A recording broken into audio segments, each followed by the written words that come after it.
Now, partners can understand one simple concept, that a lot of the times these men want to understand, well, is she going to be there for me? If we're talking about attachment, doesn't it go both ways? What about her being there for me? How does that work? Well, when you're dealing with betrayal and trauma, it's critical that the person who injured the relationship lead out and take responsibility. Think of it as maybe giving her rescue breaths, helping her breathe a little bit more, because she went from the lung capacity of a whale to the lung capacity of a polar bear because of this trauma. And she's having a harder time coping with the impact of this.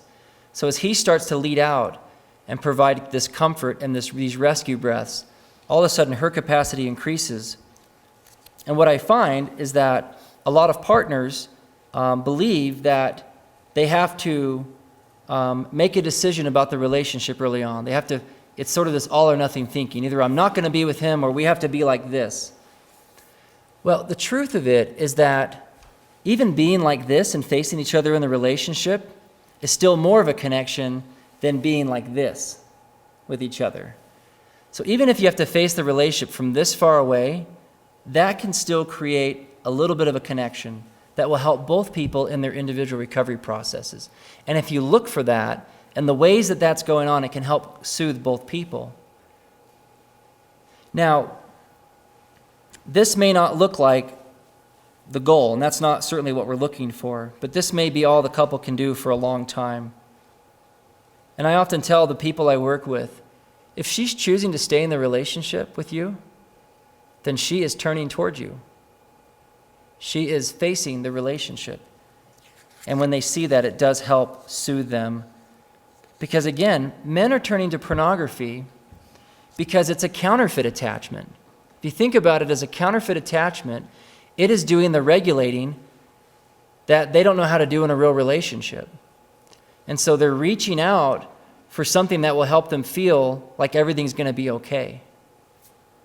And when they're in this counterfeit attachment, it's perfectly accessible, it's responsive, it always makes them feel the same way. No human being can provide that level of consistency, nor should they. It's just not that way.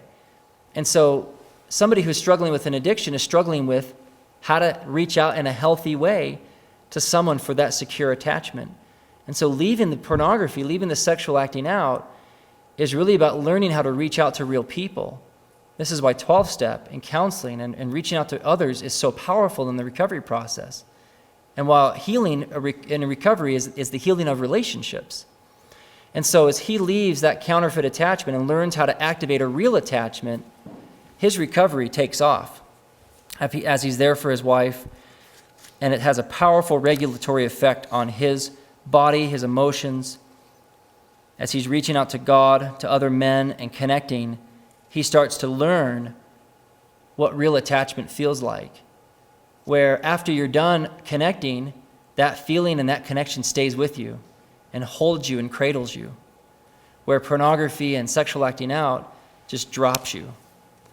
And so as he learns to do that and he starts to learn how to reach and connect, he can be there for his wife, offer that comfort, typically from a distance, but that does have an effect on that system and prepares them as a couple to then ultimately down the road, as they continue to progress in their recovery journey, start to heal.